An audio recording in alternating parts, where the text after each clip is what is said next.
दोस्तों, अगर आप माँ वैष्णो देवी के सच्चे भक्त हैं तो इस वीडियो को शुरू करने से पहले एक छोटा सा काम जरूर करिए। कमेंट में लिखिए जय माता दी।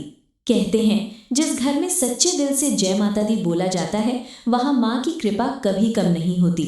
और अगर आप चाहते हैं कि माँ वैष्णो देवी की कृपा आपके परिवार पर हमेशा बनी रहे तो हमारे चैनल को अभी सब्सक्राइब कर लीजिए, क्योंकि इस चैनल पर हम रोज भगवान की सच्ची कथाएं, चमत्कार और भक्ति से जुड़ी कहानियां लेकर आते हैं।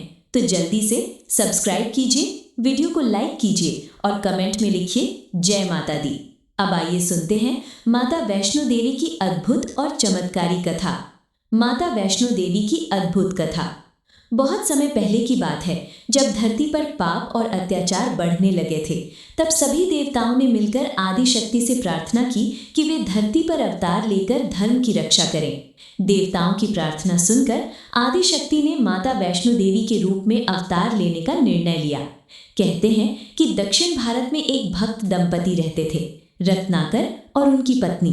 वे बहुत ही धर्मपरायण थे, लेकिन उनकी कोई संतान नहीं थी। एक दिन उन्होंने भगवान से प्रार्थना की, हे प्रभु, हमें एक ऐसी संतान दीजिए जो इस संसार में धर्म का प्रकाश फैलाए।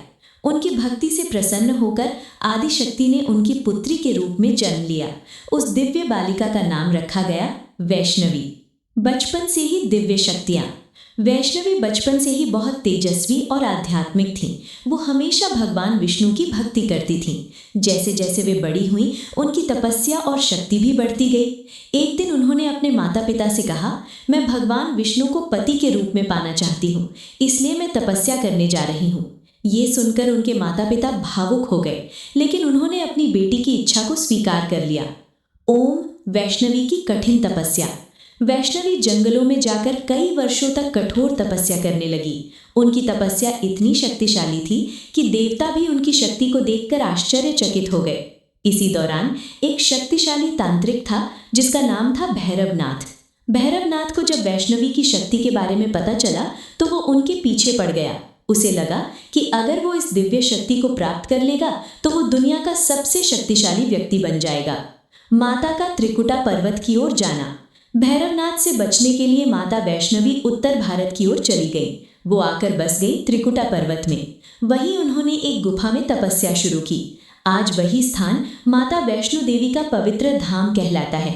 हर साल लाखों भक्त यहाँ दर्शन करने आते हैं। बाण गंगा का चमत्कार। जब माता वैष्णवी त्रिकुटा पर्वत की ओर जा रही थी तब उनके साथ एक भक्त था, हनुमान जी। रास्ते में हनुमान जी को बहुत प्यास लगी। तब माता ने अपने धनुष से एक तीर जमीन में मारा और वहीं से पानी की धारा निकल पड़ी।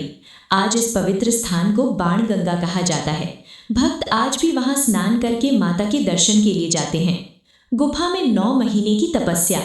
माता वैष्णवी एक गुफा में जाकर 9 महीने तक तपस्या करती रहीं। कहते हैं कि वो गुफा आज भी मौजूद है, जिसे अर्धकुमारी गुफा कहा जाता है। भक्त मानते हैं कि ये गुफा माँ के गर्भ का प्रतीक है।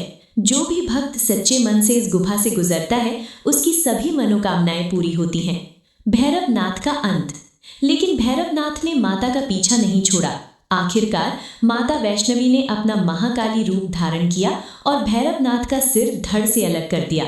लेकिन मरते समय भैरवनाथ को अपनी गलती का एहसास हुआ।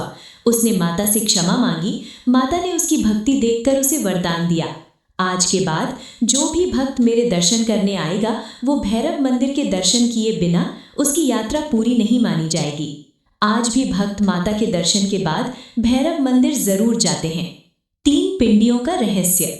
माता वैष्णो देवी की गुफा में 3 दिव्य पिंडियां हैं। ये 3 शक्तियों का प्रतीक हैं, महाकाली, महालक्ष्मी, महासरस्वती।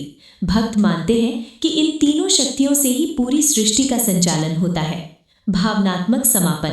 दोस्तों, कहते हैं जिसे माता का बुलावा आता है वही उनके दरबार तक पहुंच पाता है। अगर आप भी चाहते हैं कि एक दिन माता वैष्णो देवी आपको भी बुलाएं तो कमेंट में जरूर लिखिए जय माता दी।